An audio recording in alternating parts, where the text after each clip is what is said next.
La Facultad de Derecho da la más cordial bienvenida a todas y todos nuestros seguidores a un jueves más de Derecho Civil con el tema Violencia Familiar, un análisis personal. Los dejo en voz del licenciado Miguel Ángel Beltrán Lara.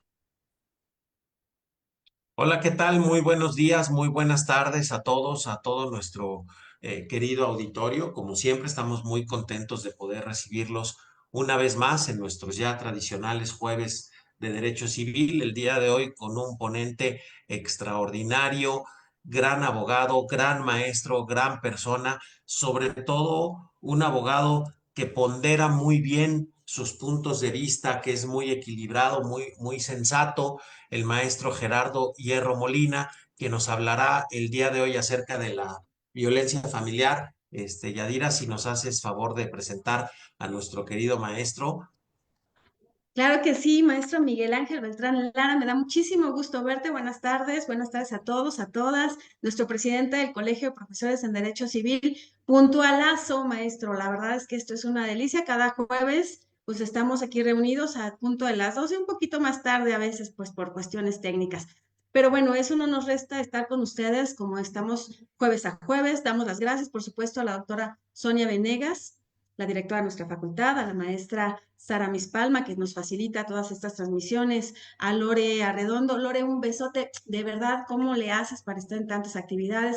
Qué bueno que estás con nosotros y que nos permites estar con cada uno de las personas que nos están mirando, que nos están preguntando, en un tema que ya adelantaba el maestro Miguel Ángel Beltrán, pues la violencia familiar, un análisis personal. Y desde aquí yo creo que el punto de vista de cada uno de nosotros, primero como seres humanos, después obviamente como pues formadores como académicos, como formadores de otros seres humanos, en el caso de nosotros, que somos profesores de la facultad.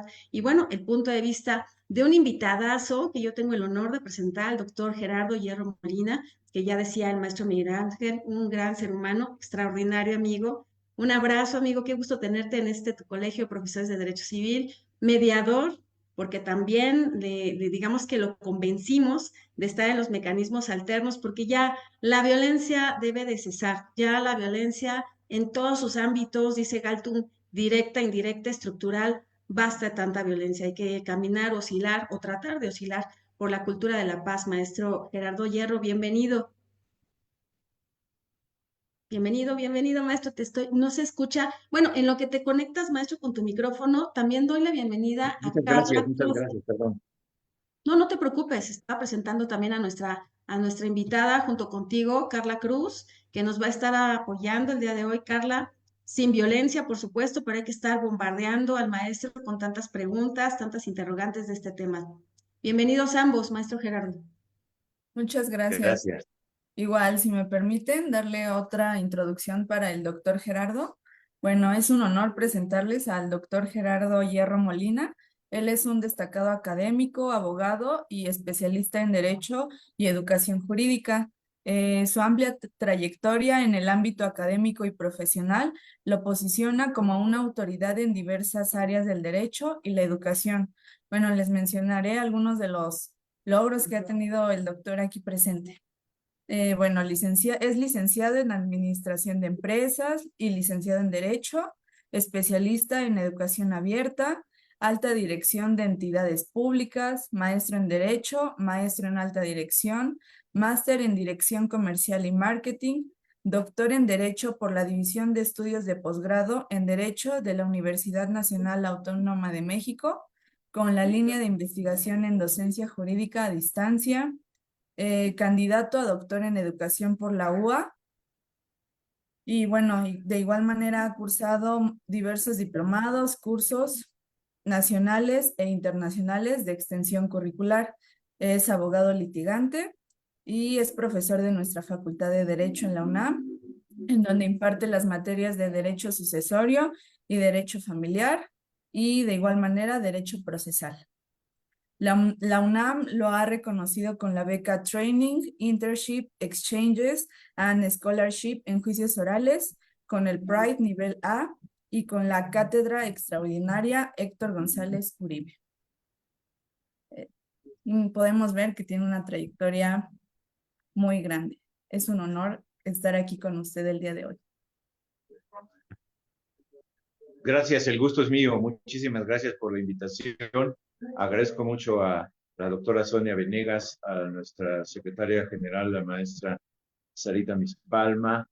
Y bueno, es un privilegio estar aquí con Miguel Ángel, con mi amiga Yadira de hace muchos años, que ella puedo reconocer públicamente que soy converso a los MASC gracias a ella. Ella fue la que me cambió el chip, la que me cambió la mentalidad, porque cuando salimos de la facultad, casi queremos ser así como el Canelo Álvarez de los tribunales y estarnos peleando. Ella fue la que me cambió el chip, gracias a Dios, y siempre se lo voy a agradecer hacia los MASC. Y, y por eso lo reconozco públicamente. Gracias también a Amada Gaitán por haberme invitado. Y en fin, estoy a sus órdenes para hablar de este tema tan difícil. Es un tema difícil, es un tema que a todos nos duele. Y pues bueno, yo cuando me hicieron el favor de invitarme, pues yo les dije, bueno, permítanme dar mi punto personal de vista. ¿Por qué mi punto personal de vista? Bueno, fíjense, yo no había caído en cuenta en una cosa. Ahora sí, aquí entre amigos, como decimos, cuando la doctora Sonia toma posesión, me dice, usted es el único hombre que conozco que estudia la violencia contra las mujeres. Y yo me quedé pensando, híjole, pues yo también. Entonces, ahorita platicábamos antes, como dicen, off the records. Aquí a la maestra Yadira, yo tuve el placer de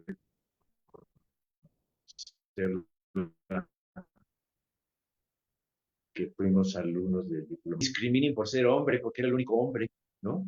Así les decía yo, no me vayan a discriminar. Bueno, entonces, en base a todo esto, pues miren, yo les quiero platicar cómo veo el análisis de la violencia. Primero que nada, considero que es una guerra que vamos perdiendo. O sea, que es una guerra que tenemos que hemos ido perdiendo a raíz de la pandemia. Sabemos que se incrementó brutalmente la violencia familiar y la violencia contra las mujeres. Entonces, yo les quiero platicar con mi experiencia, pues como ya me hicieron favor de decirlo, como abogado, como profesor, mi experiencia con familias violentas, con niñas y niños maltratados, con abusadores, con abusados, con mujeres golpeadas, eh, eh, discusiones que he tenido mucho con amigos, tratar de entender la parte mental de la violencia es muy difícil.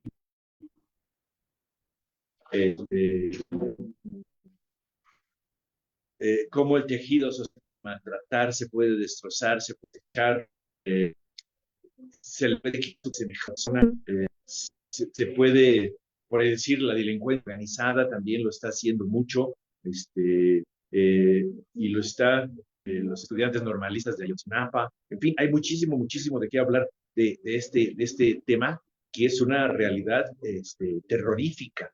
Yo así, perdónenme que use el adjetivo tal cual. Bueno, aquí mis amigos que ya me conocen pues saben que digo las cosas muy directamente. Luego me meto en problemas por decir las cosas tan directamente, pero por lo menos me da la habilidad, he tenido la habilidad de salir de los problemas que me meto.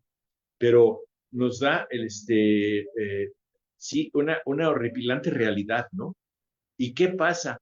También que la sociedad se vuelve indiferente ante el sufrimiento muchas veces. Nos acostumbramos, ¿no? Lo que se llama, según algunos autores, la fatiga de la compasión. Ay, ya no me vengan con ese tema. Hay otra vez lo mismo.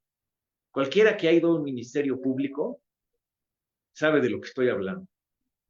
Es el mecanicismo en su máxima expresión, por no decir otra cosa, porque aquí no se pueden decir groserías, pero es el mecanicismo en su máxima expresión. ¿Sí? No les importan las víctimas, no les importa nada. Entonces, se pierde la capacidad de respuesta ante el dolor. También eso sucede mucho. en presencia de otros seres. Y dentro de la familia, donde todos llevamos una actuación social, pues tenemos relaciones muy variantes que se estructuran entre sí, y crean dentro de las familias, así lo veo yo, repito, ese es mi punto, todo me hago responsable de todo lo que yo diga en esta sesión, así lo veo yo como parte del inconsciente colectivo de la familia. Entonces, a la hora de permear todo esto, ¿por dónde empieza la violencia? Bueno, pues, sabemos que empieza por el lenguaje, pero al mismo tiempo hay tolerancia. Al mismo tiempo hay un perfil de abusador y un perfil de abusado. Y también hay violencia pasiva, porque muchas veces, y cuando nosotros sabemos o vemos que hay una injusticia y no hacemos nada, en automático nos estamos poniendo del lado del agresor, en automático. Entonces, repito, empieza así por el lenguaje, pero se transforma en una violencia sistémica que no es un proceso estático, ni es un proceso lineal, es un proceso circular y es un proceso dinámico, incompatible. Y esto estamos hablando nada más de la violencia en un nivel primario. Pasando a un nivel secundario de análisis, o sea, tratando de profundizar un poquito más, ¿qué empieza a suceder en la pareja, por ejemplo? Empieza a haber una complementariedad recursiva entre ambos. Una realidad sin objetividad. Se pierde la objetividad. Muchas veces se pueden quedar así por décadas. Parejas en conflicto, peleando todos los días, con agresiones, incluso agresiones físicas, se pueden quedar así por décadas. A mí me ha pasado que me dice la señora, uy, mi esposo, mi marido me golpea desde hace 20 y tantos años, ya no sé cuántos. Otra señora decía, no, yo duermo en la recámara de mis hijas desde que tenían 5 años, ya las hijas ya se casaron. Entonces, ¿para qué continúa la relación? ¿Para qué seguir sufriendo la violencia? Entonces, en ese segundo análisis, esa es la segunda capa de la violencia, por llamarle de alguna forma. Fíjense lo que encontramos ya desde el grado psicológico. Encontramos un victorioso y un derrotado. Nadie se casa para decir, me caso para que me golpeen o me caso para que me maltraten. Todos cuando nos casamos, pues nos casamos porque pensamos que es una relación ganar, ganar. Me caso porque siento que voy a ganar algo, si no, ¿para qué te casas, no? Y entonces, ¿por qué después, con el tiempo, se transforma en una relación que uno gana y el otro pierde? A veces puede ser una relación perder, perder los dos, pero cuando hay violencia de por medio, normalmente hay uno que se siente o se presupone el victorioso. El victorioso porque es el que golpea. O sea, fíjense el nivel de falta de objetividad. Ya se vuelve como algo de una puntuación de pelea. Y entonces, si nos cambiamos ya, vamos a un tercer plano, a una lógica o ilógica, diría yo, más bien, más profunda. ¿Por qué fracasan entonces los matrimonios o las relaciones de pareja? Ah, pues si empezaron en ganar, ganar. ¿Y por qué vamos en ganar, perder? Ah, pues porque no aprendieron el ceder, ceder. Alguien tiene que ceder en algo, probablemente. Humanamente, no, no ceder en dejarme golpear, obviamente, ¿verdad? Pero ¿qué está pasando? Que cuando estudiamos el tema del matrimonio, por ejemplo, nosotros hablamos del deber de asistencia, hablamos de una lógica de cooperación, y esto ya no existe. ¿Dónde quedó? ¿Dónde quedó la lógica de cooperación? ¿Dónde quedó el deber de asistencia? Ya no. ya se cambió por una lógica de rivalidad. Híjole, entonces ahora somos pareja, pero pareja de rivales. Y entonces, ¿qué pasó dentro de esa familia? ¿Con hijos o sin hijos? Otra vez nos vamos a un cuarto análisis más profundo. La cosmovisión familiar. En todas las familias hay una cosmovisión. Y entonces se da ese cambio, se da a nivel cosmovisión. Y se olvidan del mito de la ayuda familiar. Queda completamente desplazado. Entonces ahora se movilizó el sistema de creencias dentro de la familia, donde al principio, cuando las cosas marchaban bien, pues ambos construían algo para su futuro, para impactar su futuro familiar positivamente.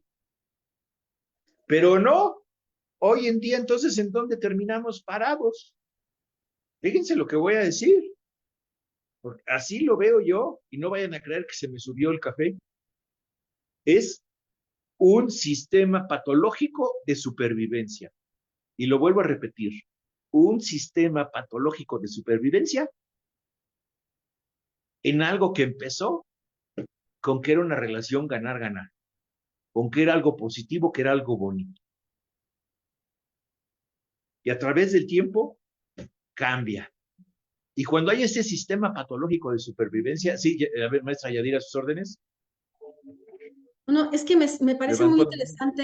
muy interesante lo que estás diciendo, maestro Gerardo, porque este sistema patológico, de acuerdo a lo que estás explicando, que nos vas llevando de la mano muy bien con la violencia sistémica, la cosmovisión de la familia, ¿no? A través de estos sistemas de creencias, en donde a lo mejor quiero aterrizar, maestro, la idea, este sistema patológico de supervivencia en algunos, no vamos a generalizar porque los absolutos son malos. Pero en algunas familias se podría dar a través de esa competencia que se lleva dentro de los mismos integrantes de la misma. Sí, yo digo que sí, porque muchas veces también hay hombres que no se dejan ni que la mujer los rebase, pero ni en la carretera. O, por ejemplo, ¿qué pasa si la esposa empieza a figurar mucho en algo y el otro se queda atrás? ¿Cómo? ¿O gana más que yo?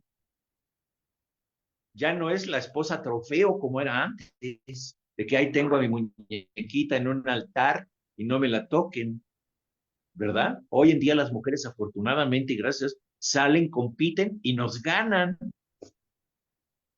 Pero ¿cómo le haces? Por ejemplo, ahorita me viene a la memoria con la pregunta que me está haciendo mi querida amiga, la maestra Yadira. A ver, por ejemplo, en otra institución donde yo era parte del consejo directivo, de una institución gubernamental, pero obviamente no la UNAM, cuando empezaba lo del piso para las mujeres maestras, llegan un día, ya eran puros dinosaurios, ya muchos de esos ya se murieron. Yo era el chavito ahí, imagínense cómo estaría la cosa. Y dicen, tenemos el 30%, tenemos que tener el 30% de maestras mujeres, porque nos lo están pidiendo. Entonces pido levantar la mano. Pues sí, les digo, esto ya fue hace muchos años, estoy hablando más de 20 y pico de años. Y me dicen, a ver, digan, ¿qué quiere decir? Oigan, y se hace un sistema de competencias. Yo creo que va a salir que vamos a tener obviamente más del 30% de mujeres, pero el nivel académico lo vamos a subir mucho. No, hombre, casi me linchan. O sea, no. Digo, ¿por qué no? ¿Tienen miedo de competir? No, es que se trata nada más de cumplir el requisito. O sea, fíjense, yo como hombre estaba luchando contra el machismo de esos señores que eran viejos dinosaurios. Porque ellos decían, no, ¿cómo va a haber más del 30% de mujeres? ¿Qué te pasa? No. No, es techo, no es piso. No, pues sí entiendo yo la diferencia entre un techo y un piso. Pues yo estoy hablando de competencia libre, ¿no? Lo vemos ahora. A ver, si yo digo, ¿qué porcentaje de mujeres hay en la Facultad de Derecho? Yo digo, hay una profesión muy buena donde el 58% son mujeres. Van a decir, ¿de qué está hablando? ¿De diseño gráfico, de diseño textil o de qué? No, estoy hablando de derecho. Es la facultad femenina de derecho y nos dan chance. Ya ese paradigma ya se rompió, ya ese paradigma ya se acabó. ¿Pero por qué? Porque costó generaciones romperlo. Y sigue costando y va a seguir costando. Bueno, entonces, no sé si hay otra pregunta o continúo. Bueno, tenemos una pregunta en los comentarios de Facebook. La ¿Sí? pregunta dice, la violencia familiar suele explicarse desde un enfoque individual o psicológico, pero ¿qué papel juega el sistema económico y de desigualdad en su perpetuación? Tienen esa pregunta uno de nuestros compañeros. Bueno, ahí voy porque yo creo, para allá vamos, Ok. porque la violencia es multifactorial. Sí, el factor económico puede ser, pero bueno, miren, muchas veces incluso lo, las víctimas se vuelven partícipes de la construcción del sistema violento y de su permanencia en la familia a veces. ¿Por qué? Porque esa disfuncionalidad cíclica, otra vez, y sí sé lo que estoy diciendo, a veces se vuelve adictiva, que el golpeador le pide perdón a la mujer y en ese momento ella tiene el control. En ese momento la bestia se volvió corderito. Entonces, sí puede darse una dependencia cíclica, porque se vuelve una especie de juego. Aunque sepan que siempre van a perder en ese juego, tiene una patología muy especial y sabemos que están en desventaja y que hay vulnerabilidad. Pero bueno, yo lo veo multifactorial. ¿verdad? A veces, por ejemplo, pues puede ser un factor, puede ser la cuestión económica, otro factor puede ser la forma de educar a los hijos, otra puede ser el tener un hijo con problemas, otra puede ser cuando viven otro tipo de parientes en la misma casa, que hay primos y sobrinos y todos en la misma casa, a veces con los abuelos, porque la violencia es para todos lados y para todos. Entonces no podemos decir nada más que sea por una condición económica, ¿sí? Por eso digo que es una patología especial, en la que saben que van a perder. ¿Cuál sería la salida? Suena muy fácil, porque aquí es Bailer. Dicen, pues conviértete en un tigre y cómetelo. ¿Sí? ¿Y cómo le hago para convertirme en tigre? No, no, no, yo nada más te digo qué tienes que hacer, ya como le hagas es tu problema, ¿no? O sea, así estamos con la violencia. Salidas externas, tienen que ser externas al sistema familiar. Como dices esa frase, una gota de aceite contamina un tanque de agua. La familia ya está hipercontaminada. Entonces, siempre, por ejemplo, también como abogados, a la primera luz en el tablero pidamos medidas cautelares. Yo he pedido medidas cautelares para que los que yo represento no se acerquen, porque les veo que están así como toros bravos. ¿Sí? ¿Está actuando en contra de su representado? No, estoy actuando en su favor también. ¿Para qué? Para evitar tragedias muchas veces. Nivel terapéutico. El 90% de la gente dice, no, yo no estoy loco, yo no necesito ningún terapeuta, qué psicólogo ni qué psiquiatra, si no estoy loco.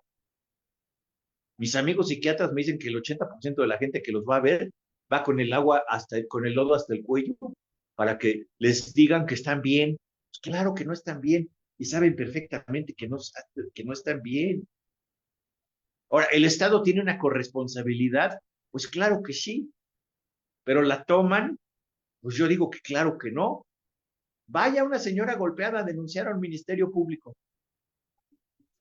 En promedio, tendrá que ir unas 7 veces y no creo que le hagan caso. Por lo menos a mí me ha pasado ver eso. ¿sí? Grave, ¿eh? Se creó, al cambiarse la cosmovisión de que hablaba, se creó un sistema de creencias en esa familia, un sistema de creencias ya basado en la violencia. Pero ¿cuál es la tragedia? Que esa herencia se vuelve transgeneracional.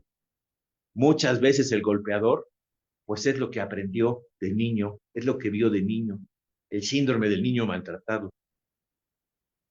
Entonces se volvió una herencia transgeneracional y se volvió, adoptó y se casó con el mito del poder del hombre sobre la mujer.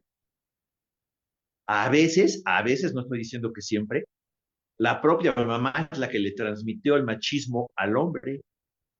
¿Por qué? Porque de niño es la que le dijo, no, tú tienes a ti que te sirvan las mujeres.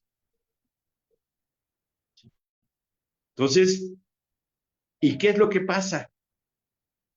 Que desde la selección de pareja, muchas veces hay quien dice, pues que a lo mejor escogen una pareja similar a lo que vieron, que se parezca a su mamá en cuanto a la sumisión, o pues que parezca a su papá en cuanto a lo opresor. ¿Ah? Yo tuve en mente sus dos ex esposos y los novios que había tenido, pero sí eran unos gandallas todos en lo mismo, en la personalidad todos eran iguales, de gandallas. Y ella decía que era culpa de su papá, porque su papá cuando ella tenía 17 años se fue con la cajera del negocio y los abandonó, del negocio que tenía. Sí, pero los seres humanos cuando tenemos la libertad de escoger, tenemos la libertad de cambiar. Eso es muy importante. Entonces, como decía se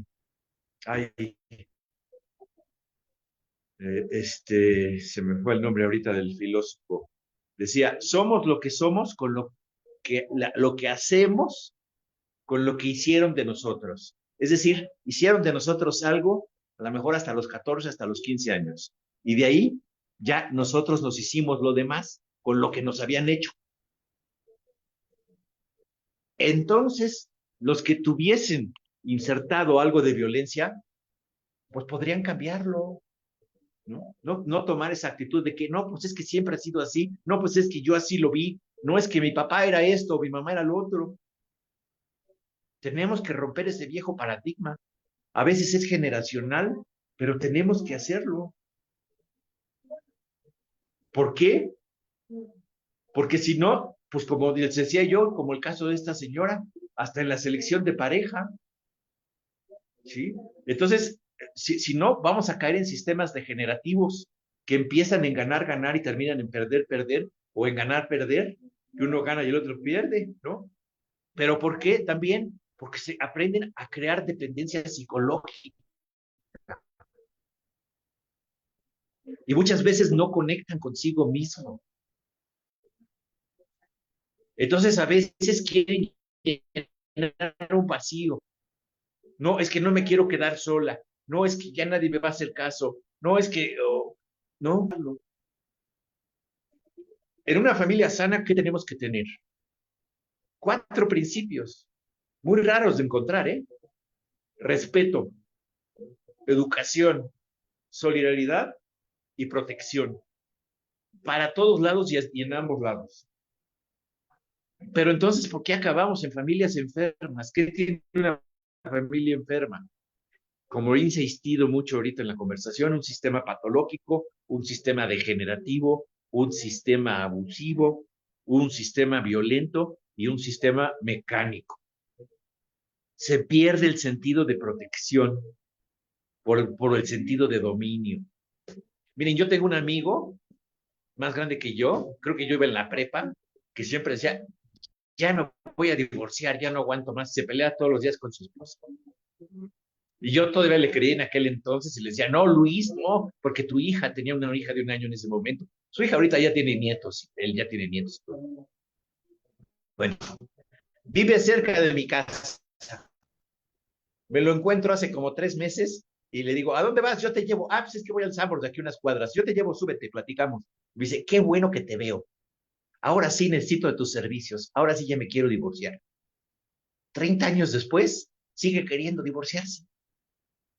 sea, está en ese ciclo y no se sale de estar alegando. No es golpeador, pero de estar alegando y de estarse llevando mal con su esposa. Pues ya yo creo que ahí se va a quedar. ¿Sí? Entonces, las intervenciones en esto, pues primer tipo pueden ser legales, que es la que nosotros hacemos, pero también debería haber una intervención social del Estado y más castigo por parte del Estado. Yadira no me dejará mentir, ahí cuando había en el diplomado de violencia familiar que tomamos juntos, había directoras de los CABIS, varias directoras de los CABIS que eran nuestras compañeras, y ellas nos platicaban historias de los tipos que luego iban ahí afuera del CABI a llevar mariachis, y otro que ponía una manta de que perdóname, eres el amor de mi vida y me voy a suicidar y no sé cuántas cosas. ¿Pero por qué? Porque ya les hicieron tanto daño, pues que ya no tienen autoestima. Entonces, lo primero que tienen que trabajar es en recuperar su autoestima. Muchas veces hay casos frecuentes de mujeres, lo digo con mucha tristeza y con mucho dolor en mi corazón, muchas veces hay casos frecuentes de mujeres con historias previas de maltrato. Pero ¿por qué si el otro la maltrataba? ¿Por qué el que se fue a buscar ahora es otro maltratador similar o parecido? ¿Por qué? Porque lo trae en el subconsciente, supongo, que esa pueda ser la explicación. ¿Por qué? Porque le gustan las relaciones asimétricas, no le gustan las relaciones parejas. ¿Por qué? Porque fue educada para ser sumisa. ¿Por qué? Por la pura diferencia de género se siente diferente y adopta un rol que así nos enseñaron desde niños. Y entonces, ¿qué pasa con eso? Pues estamos cayendo. Fíjense, aquí voy a recomendar uno de los mejores 10 libros que he leído en mi vida y no estoy exagerando. Si alguno de ustedes no lo ha leído, por favor, léalo. La psicología del autoengaño del doctor Daniel Goleman. ¿Por qué hay tanta violencia? Si yo me hago la misma pregunta y me contesto yo solo, van a decir que estoy loco, pero yo me hago la pregunta. ¿Por qué? Por la psicología del autoengaño, porque se tienden a engañar. Muchas veces hay personas que tienen dificultad para establecer relaciones de pareja o han sufrido desengaños amorosos y entonces se vuelven más sensibles. Una persona que a lo mejor quiso mucho a alguien y luego después de un par de años la dejó. Pues esa persona queda herida, queda lastimada y queda más sensible. Entonces se aplica la psicología del autoengaño y entonces con el siguiente va a buscar una pseudoestabilidad. No, es que sí es bueno. La frase favorita que oigo que me dicen a mí, las mujeres que represento, no, es que sí es bueno. ¿Pero cómo va a ser bueno si la maltrata? No, es que sí es bueno. Solo cuando se enoja, quién sabe qué. O, por ejemplo, otra vez una señora le digo, este tiene todo el perfil del golpeador, oiga, no me diga que no es golpeador. Si quiere que la represente, me tiene que tener la confianza de decirme las cosas. No, nunca me golpeó, no es golpeador. Le digo, dígame la verdad, si no me estoy cuenteando. Bueno, una vez, pues esa es la psicología del autoengaño. Y nos la aplicamos nosotros mismos en muchas cosas. Entonces, en esa pseudoestabilidad, que eso no es estabilidad, esa pseudoestabilidad, intentan mantener una relación armónica, entre comillas, pongo comillas. Y en ese intento, muchas veces perdonan o se callan. ¿Qué va a decir la gente? ¿Cómo? Por decir, bueno, yo tengo 62 años, mis padres eran divorciados. Cuando en mi salón en la escuela, éramos 45 alumnos de los hijos de padres divorciados. Y éramos como los de la película de la letra escarlata. Ya supiste que se divorciaron. Afortunadamente eso ya cambió. Ahora mi hijo, bueno, mi hijo el más chico tiene 21 años, pero cuando tenía como 5, un día regresó de la escuela muy enojado y me dice, papá, ¿por qué tú y mi mamá no están divorciados si todos los amigos de mis los papás de mis amigos están divorciados. Ya él era el atípico del salón. Afortunadamente, pues eso ya cambió. Y gracias mucho, por ejemplo, al divorcio sin causal. Eso nos ha ayudado mucho. ¿Qué es triste? Bueno, pues que muchas veces, cuando se aplica la psicología del autoengaño y por esa pseudoestabilidad, intentan mantener una relación aparentemente armónica o socialmente armónica. También he conocido parejas, sí, sí van a cenar, ¿cómo no? Va con su esposa a cenar, pero en su casa no se hablan y duermen en lugares diferentes, pero socialmente no, porque ¿qué van a decir? Entonces, internamente perdonan, internamente se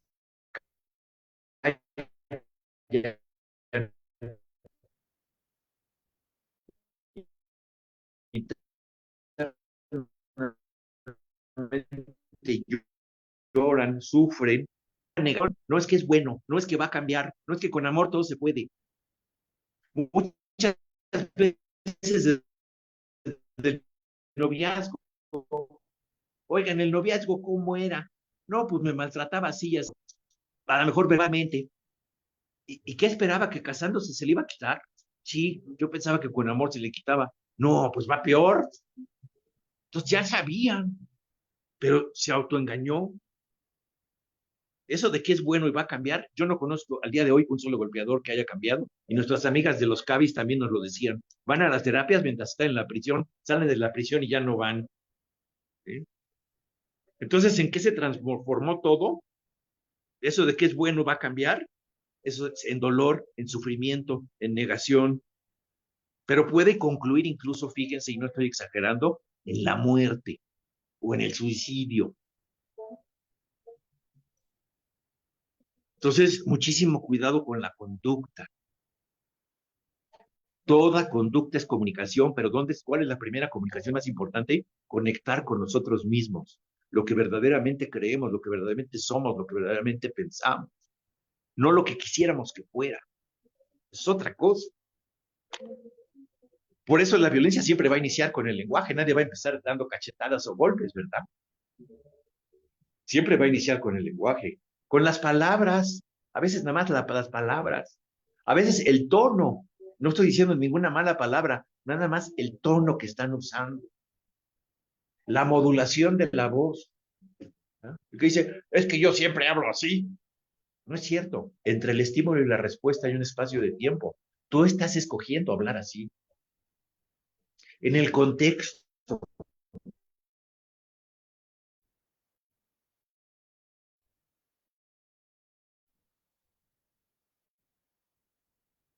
En las familias, porque entonces empieza ya a haber dominio. Y ya el tercer paso, hay violencia física o violencia sexual. Y también de por medio puede haber violencia económica, violencia medicamentosa. No, pues no, a veces a ver quién te lleva al médico, a ver quién te da tu tratamiento, ¿no? Que le aplican a veces a los mayores. Bueno, hay otra violencia que esa yo la autoclasifiqué, se llama violencia educativa. ¿Cuántas mujeres no hemos oído de que antes decían, yo tuve una alumna así, se me tuve que ir de mi casa a vivir con mi abuela porque mi papá decía que las mujeres para qué íbamos a la universidad? O sea, el papá le estaba aplicando a su hija una violencia educativa porque eso es lo que él había aprendido. De que las mujeres no tienen que ir a la universidad. Tú te tienes que casar y ya. No, eso es violencia educativa. Por el simple hecho de ser mujer, no tienes derecho a ir a la universidad cuando esta niña ya tenía que romper ese paradigma, a romper las paredes mentales que las paredes de piedra. Y ella misma me lo confesó. Dice, es que yo no quiero tener una vida como la que ha tenido mi mamá. Y tenía una hermanita chiquita y decía, no quiero que mi hermanita tenga la vida que ha tenido mi mamá tampoco. Fíjense qué fuerte. Bueno, entonces,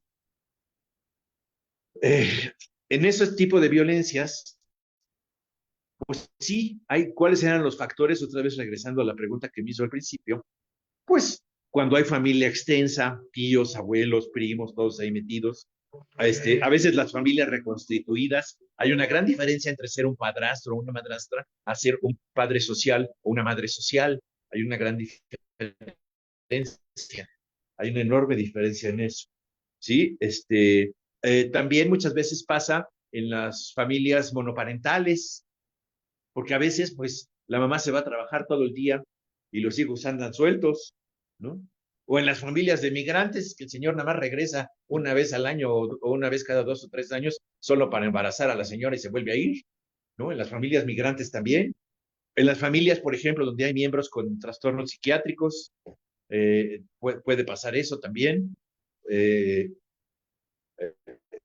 Muchas veces lo que le llamamos el trastorno a la personalidad al límite, ¿sí? Que antes le llamaban, ay, se me fue ahorita el nombre, nada más le cambiaron el nombre, el trastorno de la personalidad al límite.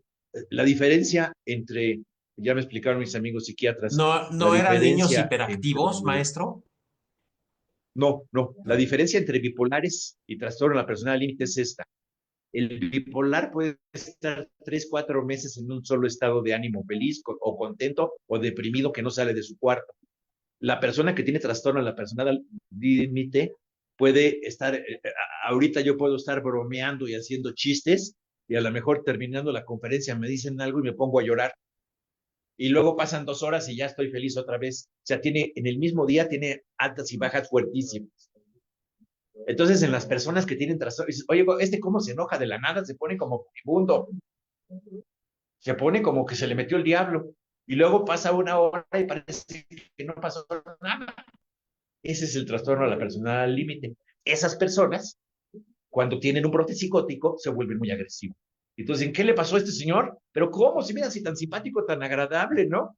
A todos nos ha pasado que hemos conocido a alguien así. ¿Y cómo que resultó que era que maltrataba a su esposa? ¿O cómo que golpeó a su hijo? Pues tiene trastorno a la personalidad al límite. Hay familias incluso que también se aíslan socialmente. Entonces, y también hay riesgo conyugal. Por ejemplo, ¿dónde me he dado cuenta yo en los riesgos conyugales? Pues, por ejemplo, cuando las mamás son chiquitas, cuando se casan muy chiquititas, una madre prácticamente adolescente, cuando hay amplia diferencia de edades, esos matrimonios que el señor le lleva 30 años a la señora, pues obviamente que no es ni por guapo ni por simpático, ¿verdad? Pero entonces, ¿qué tiende a haber? Una relación de dominio, porque le aplicará la mejor violencia económica. A mí me tocó una vez una señora que me decía, le pago comprando lo que usted quiera en Liverpool o en el Palacio de Hierro. Y yo decía, ¿cómo que me paga comprando? Sí, es que mi esposo no me da un peso en efectivo. Todo solo puedo usar tarjeta de crédito. Honorarios, si usted me dice, vaya al Palacio de Hierro, por ejemplo, y compre lo que sea, una televisión tal. Fíjense el dominio económico cómo era, ¿no? Entonces, eso también es un riesgo muy grande. Eso de los matrimonios con mucha diferencia de edad, yo creo que es un riesgo muy grande, porque siempre va a haber ahí un dominante. Luego, a veces también, cuando se casaron por embarazo, le quieren transmitir la carga a los hijos, ¿no? Yo tengo un amigo que su mamá le decía, como me embaracé, me tuve que casar con tu papá, y por eso la mamá, pues no, pues muchas veces le quieren transmitir la carga a los hijos. Eso tampoco es correcto. A veces los hijos son el problema dentro del matrimonio.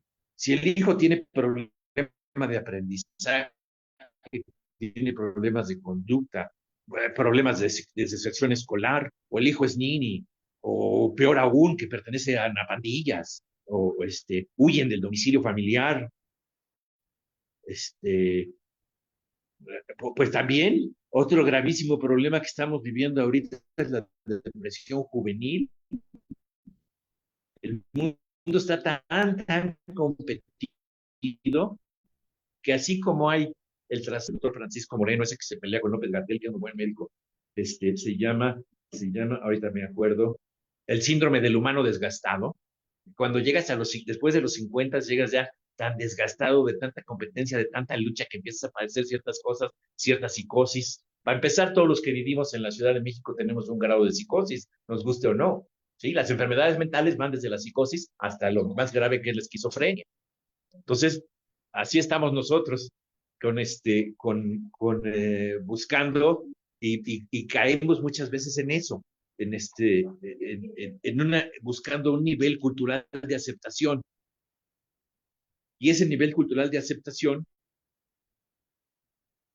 a veces, a algunas personas, no a todas, a algunas personas, las hace involucionar a un ser más primitivo. Y ahí se quedan.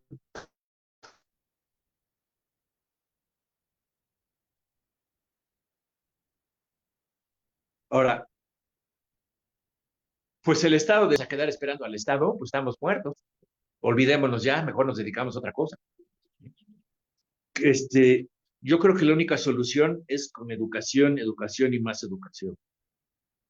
En los niños, yo digo que la educación de los niños es sembrar en primavera.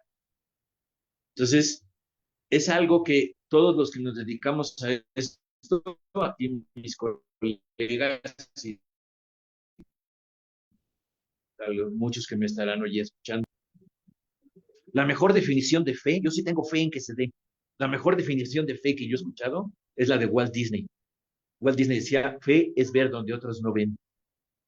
Entonces yo sé, por ejemplo, que Miguel Ángel, que Amada, que Yadira, que su servidor, que muchos alumnos, muchos lo ve, el fin de la violencia contra la familia, el fin de la violencia contra la mujer.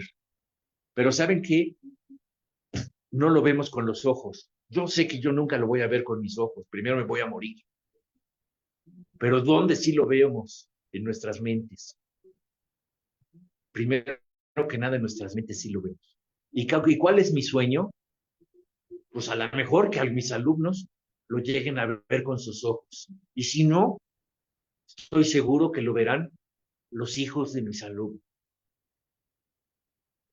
De un mundo sin violencia, de una cultura de paz. De ya dejar la agresión a la mujer a un lado por completo. De que no exista un mundo machista. Porque hoy en día sigue predominando. Y para acabar, lo que dijo el maestro Miguel Ángel, ¿verdad? Ahí tenemos el caso del ex gobernador de Morelos. ¿Qué es eso? Bueno, otra vez lo que decía el maestro Miguel Ángel tiene la razón.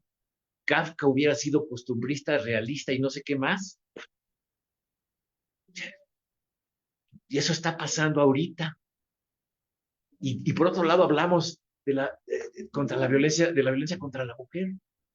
Hasta vergüenza me da decir que estudio eso. Porque van a decir, estudia eso y mire lo que pasa en la realidad.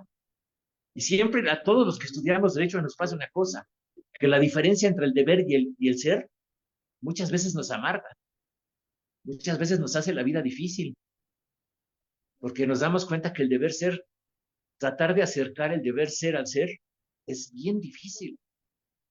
Jorge Carpizo, en paz descanse, que tuve la oportunidad de que fuera un gran amigo mío, decía, la norma siempre persigue a la sociedad. Sí, pero ahora la sociedad se deforma tanto que ya la norma no puede.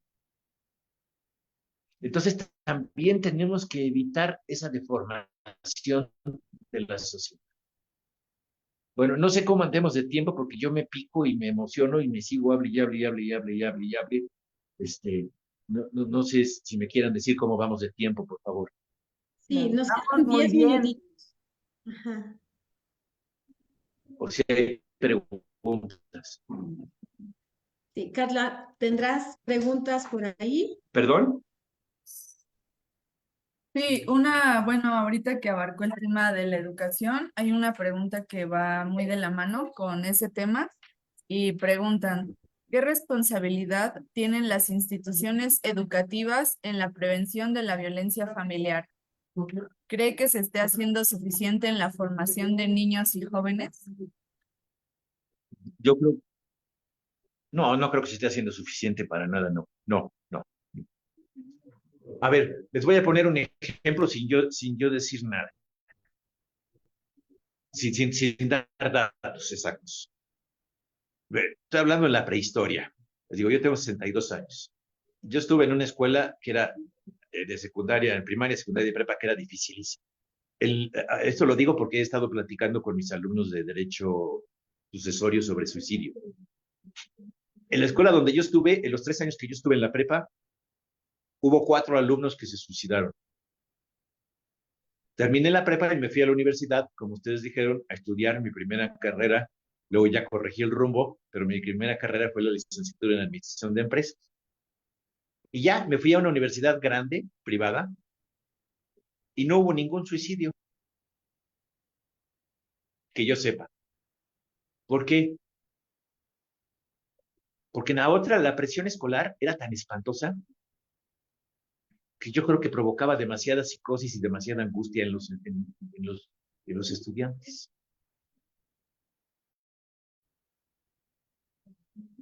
Entonces, yo creo que las instituciones sí tienen una corresponsabilidad y sí tienen la obligación de hacer todos, todos. Es como esa fábula de devolver estrellas del mar, ¿no? Y es una anécdota cierta. Está un muchacho en una playa, no me acuerdo qué lugar de Australia, muchas estrellas de mar van y salen y salen y salen y salen y caen en la playa, y el muchacho toma una estrella y la avienta al agua, toma una estrella y la avienta al agua, toma una estrella y le dice, ¿para qué lo haces? Si son miles y miles de estrellas, no les vas a salvar la vida a las estrellas. Dice, no, a todas no, pero mira, a esta sí, a esta que aviento, sí, a esta sí. Por eso me gusta lo del derecho familiar, porque digo, no voy a cambiar la sociedad, no voy a cambiar el país, pero a alguna persona, por ejemplo, a una señora que la golpeaban y la dejan de golpear, sí le voy a poder cambiar la vida, a ella nada más. Nosotros somos como los médicos de la sociedad. O a un niño que el papá por berrinche, porque los que nos dedicamos a esto, aquí la maestra Yadira no me dejará mentir, muchas veces utilizan a los niños como, yo les digo, ¿por qué lo utiliza como martillo para golpear? ¿No? Que no le da la gana darle pensión por fregar a la señora y logramos cobrarle, pues a ese niño sí le estamos ayudando a tener una vida mejor. Y no me estoy aplicando la psicología y el autoengaño ahí yo solo. A ver, otra pregunta.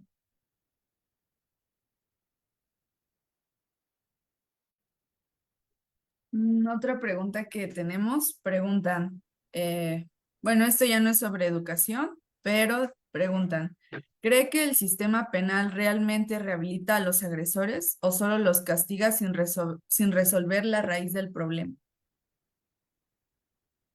Miren, yo solamente me he dedicado, cuando he manejado asuntos penales, única y exclusivamente ha sido por mujeres golpeadas.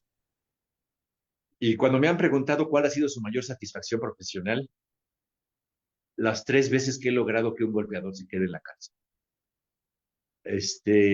No creo en el sistema penal, no creo, yo, Gerardo Hierro, en lo personal, no creo que rehabilite a nadie de nada. Y, y, y no creo que se castigue a todos los que se deberían de castigar, la verdad. Esa es mi opinión. Por eso no me dediqué al derecho penal.